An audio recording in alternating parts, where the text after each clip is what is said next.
My theory and the position of who goes to the legal chopping block first might surprise you, and I'll give you my opinion in a moment. But have you ever wondered who will be first on the chopping block out of the three alleged top conspirators? Now, before we get started, if this is your first time visiting the channel, let me welcome you to Southern Confidential. We would love to have you as a member of the SC family. So hit the subscribe button and buckle up for the ride.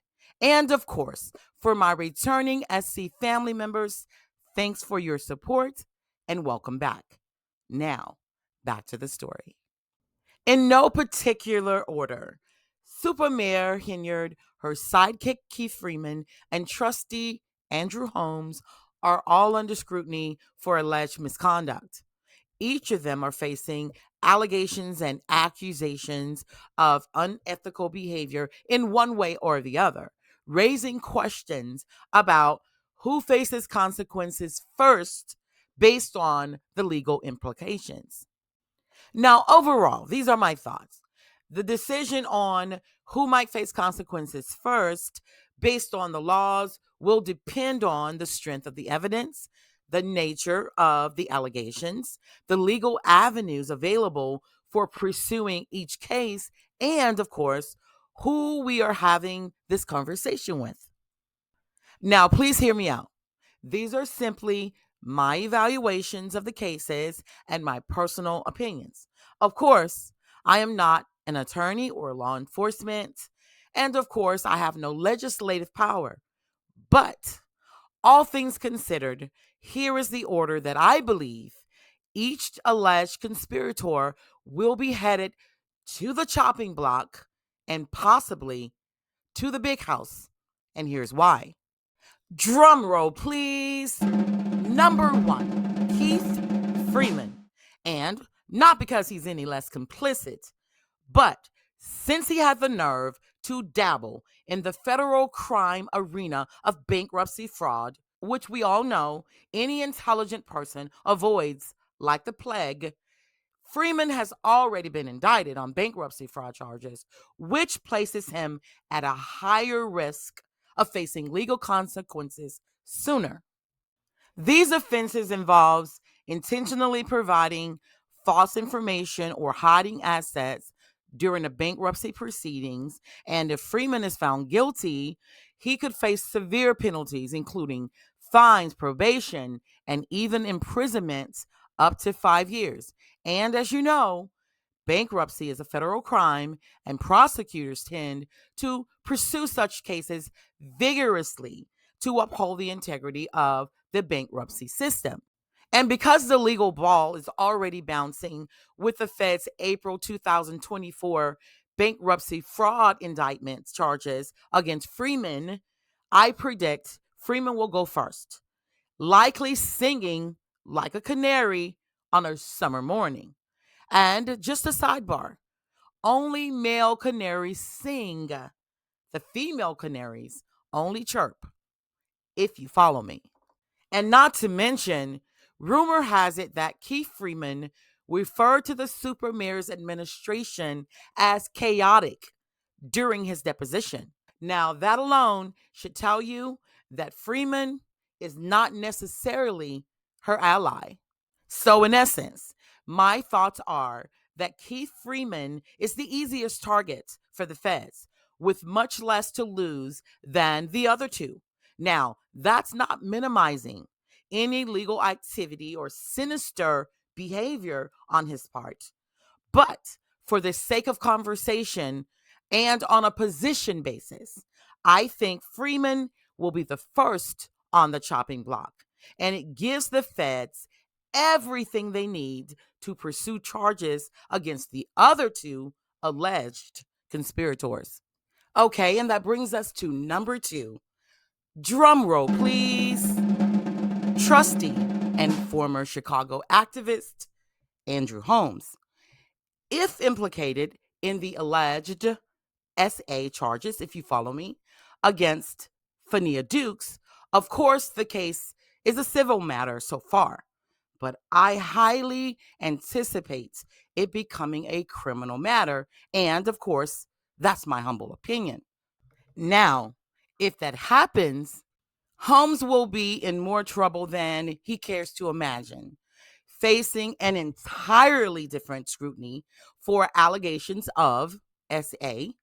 Now, that buzzword and implication of this modern day Me Too movement alone will likely bury him. Now, there's no way, in my opinion, that he escapes these SA charges unscathed. And too bad there wasn't a criminal trial before the civil case from Fania Dukes. So, why do I say this? Well, because he's not exactly young, right? And if a jury were to get their hands on his case after, especially after being an alleged wolf in sheep's clothing, they would throw the book at him, which is exactly why he will be on the chopping block at position number 2. One meeting with the feds, he sings like the senior canary that he is, and he cuts a deal and spends some time in prison and the opportunity to see the light of day, at some point before he kicks the bucket. And coming up at number 3, drum roll please. Last but certainly not least, the self-proclaimed super mayor and the people's mayor, Tiffany A. Henyard.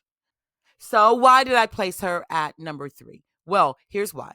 Her alleged crimes are massive, complicated, and includes the likes of commingling funds meant for the welfare of the people and the township, abuse of power, conspiracy to commit fraud, corruption, RICO, and other very complex webs of deceit, allegedly.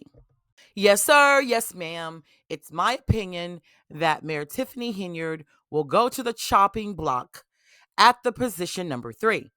The feds finding grounds to indict the mayor is one thing. Preparing for a long, protracted trial is something altogether different and will require expert prosecutors with the most effective proof of criminal offenses. Not to mention, prosecuting public officials can be a bit challenging due to certain legal protections that are sometimes in place, such as immunity, legal defenses, the right of due process. Well, everyone has the right of due process, but the feds will require substantial evidence to prove guilt beyond a reasonable doubt. In other words, the crimes that Mayor Henyard is being accused of will require the hands of a carefully crafted, experienced prosecutor who can navigate through the minutia, the possible sympathy impact from a jury, you never know, guys, and any blind sides that we may not even know about yet. But let me say this. The self-proclaimed super mayor has not helped her case with her excessive talking to the media and making live videos further implicating herself. She will see sooner than later, just like Sean Diddy Combs, that friendship has its privileges, but not when those friends are facing time in the big house or even less drastic than prison time, losing other things, such as things that they hold dear, relationships, money, and reputation. I just don't think that Tiffany understands what's at stake. Or maybe she's just a good actor. I don't know. But in any regard, I would like to know what positions you would give these shady characters and why. Now, keep in mind, though, seriously, that although they have pretty much been convicted in the courts of public opinion, everyone is innocent until proven guilty in a court of law. Or maybe you don't agree and believe none of them will face time, like so many before them, and will escape justice unscathed. I welcome your thoughts. And we have to concede that it's essential to allow the legal process to run its course, and for all parties to have a fair and impartial trial. And as always, thank you for tuning in to Southern Confidential. And for more on this developing story and to all things true crime, be sure to subscribe and like the video. And I will see you soon.